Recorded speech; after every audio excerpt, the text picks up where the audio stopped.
Good evening class. Blake is unable to be here tonight. Blake had to go to Australia. It is mostly for business, not pleasure.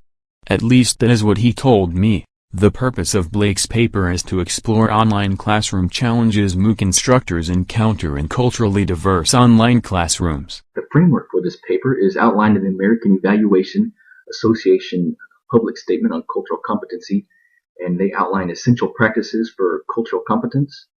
They are acknowledge the complexity of cultural identity, recognize the dynamics of power, recognize and eliminate bias in social relationships, employ culturally congruent epistemologies, theories, and methods, and continual self-assessments.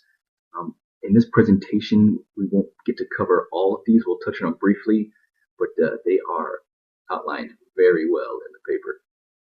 MOOC stands for Massive Open Online Course.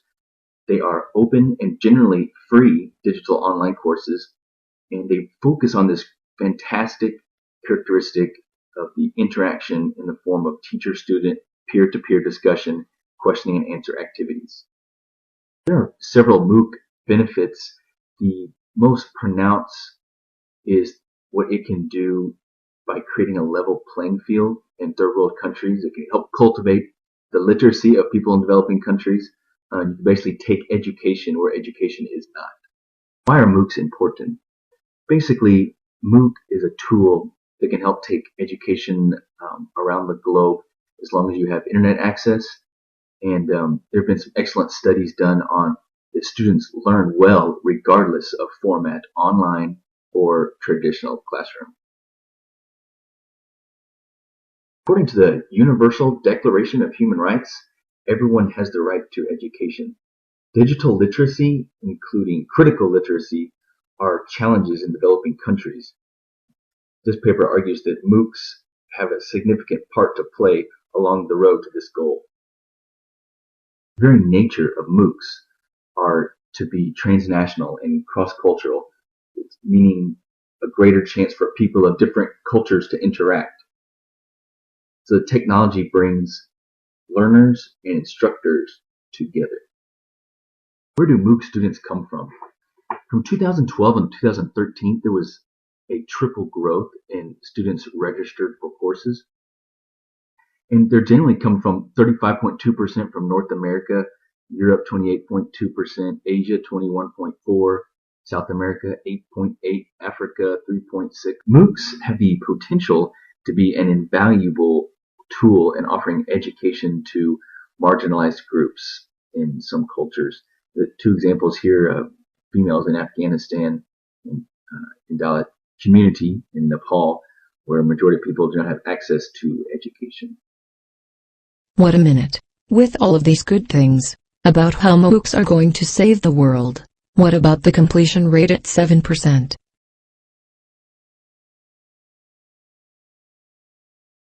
Good question. It could be 1,000 things. Wait a minute. Blake said he did some research on challenges MOOC teachers face with the culturally diverse online classrooms. Several cultural themes that can create challenges. One is different views of assessment, whether it's going to be exam-oriented or process-oriented, instruction, lecture versus conversation, academic conduct, time zone issues. According to Hofstede, another approach to understand cultural characteristics is the power distance dimension, where it kind of points to an unequal distribution of power and wealth in a society where people are inclined to accept it as a norm.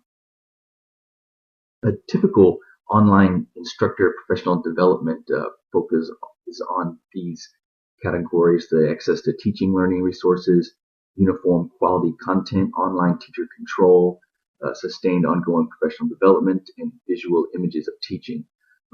Appears to be somewhat of a gap in the knowledge of culture. Hold on for 1 second. Why is there not more emphasis placed on cultural competence practices? What happens if an instructor does not possess competencies to teach all students?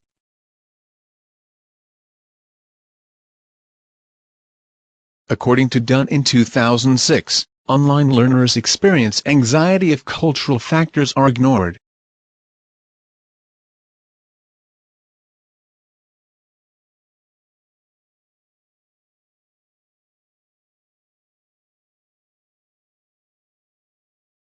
In 2011, Chu stated that different cultural backgrounds cause misunderstandings and miscommunications due to improper language use. Online learners' performance is affected if issues of language and multicultural content are not taken into consideration.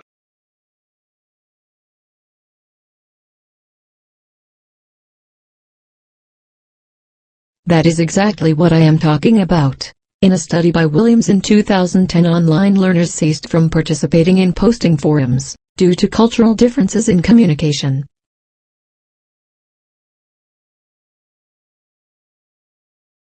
So if the assumption is now that culture matters, we say now what? You can take a stance toward cultural competence similar towards the AEA, American Evaluation Association, public statement on cultural competence and evaluation.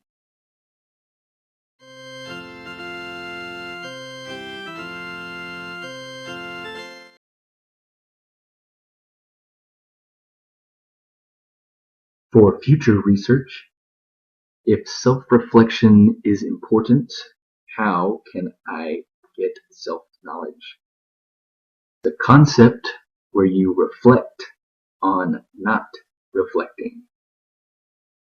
Narcissus was a Greek god who fell in love with his own reflection, not realizing it was merely an image. We live in a narcissistic society where everywhere we turn there's mirrors and people that are airbrushed in magazines. So we want to be mindful of the society we live in right now. It's an experiment where you abstain from looking at yourself in the mirror, and how long it could be up to you. One day, 1 week, there's people who've gone through it for a year. And why is this instrument to kind of help identify self-knowledge and consider your own ethnocentrism.